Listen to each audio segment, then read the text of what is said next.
Olá, João, meu nome é Thiago, sejam bem-vindos ao canal Ciência Elétrica e nesse vídeo nós vamos falar um pouco sobre as folhas de dados ou os datasheets, que são documentos fornecidos pelos fabricantes que contêm ali informações em formatos de listas, tabelas, gráficos ali, com características de funcionamento de um determinado dispositivo. E como nem sempre essas informações são apresentadas ali de forma clara, é importante a gente discutir sobre esse assunto, uma vez que esse tipo de documento é utilizado frequentemente, tanto na fase ali de projetos, bem como na fase ali de manutenção. Em geral, os datasheets são encontrados facilmente no site dos próprios fabricantes do componente, né? Ao menos essa seria ali a forma de você ter ali os dados mais atualizados, né? Mais confiáveis. Mas como existem ali diversos fabricantes que produzem o mesmo componente, existem algumas outras formas da gente acessar esses documentos. Bom, se você sabe o nome do fabricante do componente que você deseja obter o datasheet, então basta entrar no site do fabricante, né? Por exemplo, aqui eu estou no site da Vishay, né? E aí basta vir aqui no mecanismo de busca do site e digitar o nome do componente. Por exemplo, o famoso 1N4007, né? Aí, pessoal, nós vamos então ter aqui algumas opções e dentre elas aqui nós temos os datasheets, né, dos componentes, e aí basta você então abrir o arquivo PDF. Se você utilizar um mecanismo de busca do teu browser, aqui por exemplo eu estou utilizando o Google, né, e utilizar o código do componente seguido da palavra datasheet, também vão aparecer aqui diversas opções para você acessar, né, a folha de dados de componentes em geral, né? Por exemplo, aqui apareceu o próprio site da Vishay, mas existem outros fabricantes. Aqui nós temos um outro exemplo que também produz o mesmo componente, né? Você pode também utilizar sites de distribuidores de componentes eletrônicos também, como por exemplo a Mouser, né? Se você vem então, não sei qual é o site da Mouser, então vamos lá e colocar Mouser Electronics. Tá aí, pessoal. Aqui nós temos um distribuidor de componentes que também fornece aqui para o Brasil. Entrando no site deles, você pode pesquisar pelo componente, né? Mais uma vez aqui, ó, 1N4007. Vão aparecer algumas opções, ou você pode ir em geral aqui. Nós estamos falando de um diodo, né? Então, vamos aqui em semicondutores, retificadores. E vão aparecer diversos modelos aqui. Você pode procurar por encapsulamentos diferentes e tal, ver aquele que é do teu interesse, e você também encontrará o datasheet, tá? Aqui no caso vai estar como ficha técnica, tá? Acessando aqui você vai ter então o datasheet do componente. Tá aí a folha técnica com os dados do componente, né? Em forma de tabela, em forma de gráfico, tá? Diversas descrições aí. E uma outra forma ainda, pessoal, para vocês encontrarem os datasheets é ao utilizar aí sites agregadores aí que reúnem uma vasta biblioteca de componentes. Aqui no caso, quando eu fiz a pesquisa no Google, pessoal, pelo 1N4007, apareceu até o que eu mais utilizo, que é o alldatasheet.com, tá? Esse site aqui, ele fornece, né, ele é um mecanismo de busca de datasheet, na verdade, né?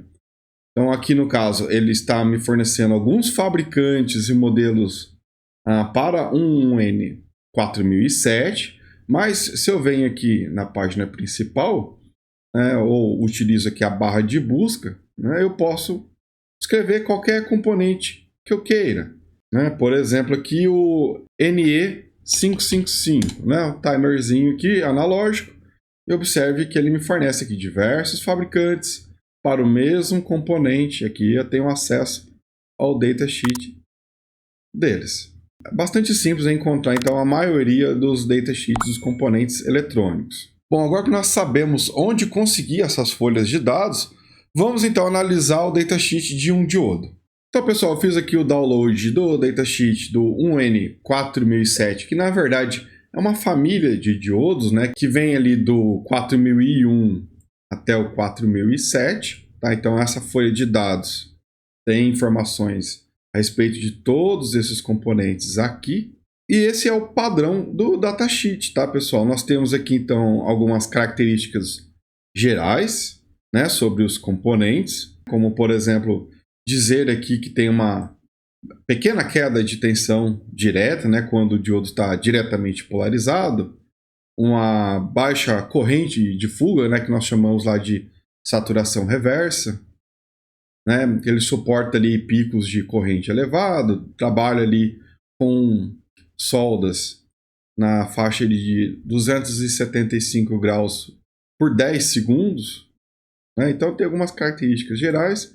Aqui nós temos as aplicações típicas, né? Então, no caso aqui, está dizendo que é de propósito geral, né? Na parte de retificação para fontes de alimentação, inversores, conversores, diodos de roda livre. São diversos circuitos que nós vamos estudar ao longo do tempo aqui no canal, né? Temos algumas características mecânicas com relação aos seus terminais, encapsulamentos, né? A polaridade, né? A gente consegue identificar facilmente qual é o terminal catodo, onde ele tem aqui essa faixa cinza. Observem aqui, pessoal, que no desenho do encapsulamento aqui, né, o padrão DO41, né, nós temos um encapsulamento, ele é preto, nós vamos ver nas aulas práticas isso, e uma faixa cinza, ou às vezes mais esbranquiçada, dependendo do fabricante. E essa faixa aqui, ela é o catodo. Observe aqui no datasheet, né? Ó, catodo. Aqui nós temos um resumo. Essa tabela aqui é mais um resumo do que nós vamos encontrar, como por exemplo, ó, corrente direta máxima, 1 ampere, ou seja, qualquer um desses diodos aqui vai conduzir uma corrente média, tá? Esse AV aqui é de average ou média, de 1 ampere. Já a tensão de ruptura reversa, pessoal, que é esse parâmetro aqui, ó, VRRM, né, a tensão máxima reversa, aí ele vai depender de qual diodo que nós estamos falando, tá? Então, por exemplo, o 4001, ele suporta até 50 volts. O 4002, ele suporta até 100 volts. E assim vai, né, até o 4007, que suporta até 1000 volts de tensão reversa, né? Polarização reversa aí. A tensão máxima ali direta dele é 1,1 volts. Lógico, nós utilizamos 0,7, mas lembre-se, 0,7 volts é um valor médio. Aqui nós estamos trabalhando com os valores próximos do máximo, tá? Olha lá, corrente reversa, né? Ou a corrente de saturação reversa, 5 microampere. Lembre, nas aulas teóricas nós falamos ali bastante sobre esse tema, que é um valor que costuma ser bastante pequeno. No caso desse diodo é 5 microampere. Ó, temperatura máxima de junção, 150 graus, ou seja, não devemos ultrapassar esse valor, senão o componente vai ser destruído. Né? Aqui nós temos qual é o encapsulamento do padrão industrial está sendo utilizado, né? O DO41. Diversos componentes utilizam esse mesmo encapsulamento, então a gente tem que ler no componente qual é o código que está escrito nele, né? Senão a gente pode estar confundindo os componentes. Mas se tiver escrito lá 1N4007, nós sabemos que é um diodo ali para até 1000 volts, 1 ampere. Né? Nós temos aqui que a temperatura de armazenamento, a temperatura de operação tem que ficar aqui nessa faixa de valores de menos 50 a 150 graus centígrados, né? Indo um pouco mais para baixo aqui, pessoal, nós temos as características elétricas gerais, tá? Então, nesse parâmetro aqui, para 1 ampere, vai ter uma queda de tensão de 1,1 volts, né? Tensão direta, tá? Mas isso é para quando nós estamos trabalhando com o valor máximo de corrente, mas dificilmente nós operamos ali no valor máximo. Por isso que nós utilizamos lá o 0,7 volts, que é um valor médio de aplicações, tá? Lembre-se que nas aulas teóricas nós falamos que a corrente de saturação reversa ela é fortemente influenciada pela temperatura, né? A disponibilidade lá dos portadores minoritários na junção depende da temperatura. E olha lá, quando a temperatura ambiente é de 25 graus, né, centígrados, nós temos aqui 5 microampere apenas. Já para a temperatura lá de 125 graus, né, a corrente ela passa a ser ali de 50 microampere. Então, outros parâmetros que nós veremos com o tempo, como por exemplo a capacitância do dispositivo ali, né, que num teste de 4 volts é uma frequência de 1 MHz, apresentou aqui uma capacitância de 15 picofarad. Né? Outras características que nós veremos com o tempo com relação à proteção térmica dos dispositivos eletrônicos, né, são as características térmicas, né, ou a resistência de transferência térmica do dispositivo em relação à junção com relação à sua cápsula para o ambiente. Aqui nós temos as resistências térmicas, né, em graus Celsius ou graus centígrados por watts. Aqui nós temos algumas características para fazer o pedido de compra, né? Então, como é utilizada a codificação lá com o fabricante, né? Como esse dispositivo é fornecido. E na sequência aqui, pessoal, nós temos alguns gráficos que mostram ali o comportamento dos dispositivos para alguns testes, né? Então, observe aqui, por exemplo, esse primeiro gráfico. Ele fala o que para a gente? Ó? Ele dá a curva da corrente direta do dispositivo. Então, olha aqui, ó, nesse eixo aqui, né? Nós temos aqui o vertical, mostrando para a gente a temperatura, ó, a corrente, né, média do dispositivo em função da temperatura, tá? Temperatura ambiente. Então, observe que ele fornece até 1 ampere, né, corrente média, para temperaturas ali um pouco abaixo de 75 graus centígrados, né?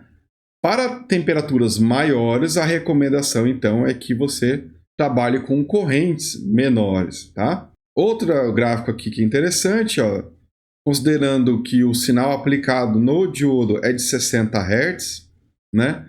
São os picos de correntes que podem surgir no componente. Nós veremos lá em algumas aplicações, né, esse diodo é muito utilizado em retificadores de tensão, onde nós temos como uma das primeiras cargas desse retificador um filtro capacitivo. Né? E para você carregar esse capacitor, como em geral a gente não coloca nenhuma resistência limitando essa corrente, né, o pico de corrente que vai surgir periodicamente é bastante elevado. Então aqui ele está dizendo qual é o valor dessa corrente que pode aparecer, né, num sinal aí cujo o ciclo é de 60 Hz.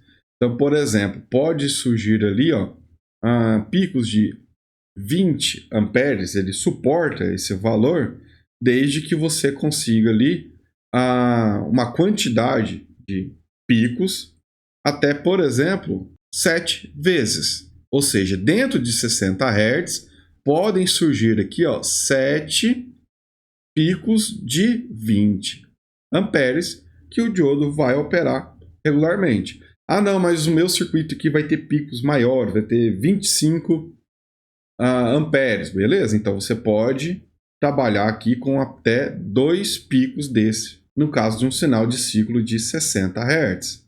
Quanto maior a ocorrência desses picos, menor vai ser o valor desse pico suportado pelo componente. Tá? Então, todos esses conjuntos aqui de informações, tabelas, gráficos, nós vamos analisar principalmente, pessoal, quando a gente estiver trabalhando com as etapas de projeto de circuitos eletrônicos, onde nós temos que escolher ali qual é o componente que vai melhor atender a relação custo-benefício para a aplicação num projeto. Porque nós temos, por exemplo, outros diodos que têm ali uma tensão de ruptura de 1000 volts, por exemplo, e 1 ampere. Tá? Não é só um N4007. Ele possivelmente é o mais popular, mas ele tem algumas limitações, né, com relação a tempo de resposta, né, tempo de recuperação reversa. Todos esses parâmetros nós vamos aprendendo com o tempo aqui, né, no nosso, vamos dizer, curso de eletrônica analógica, que vão ser importantes lá para a parte de desenvolvimento de projetos, né? E características na parte de produção de placas de circuito impresso, como, por exemplo, a parte mecânica, todos esses dados aqui passam a ser relevantes, né? nós temos normalmente nos datasheets aqui, né, nas folhas de dados, informações com o desenho mecânico do componente, dando todas as medidas aqui em polegadas, em milímetros, né?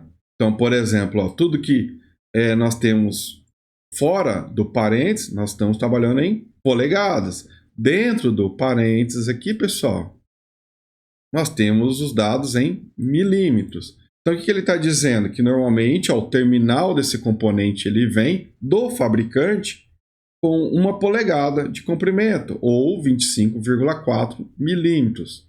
Esse é o valor mínimo desse terminal. Isso, lógico, se a gente comprar o componente de fabricação cheio, né?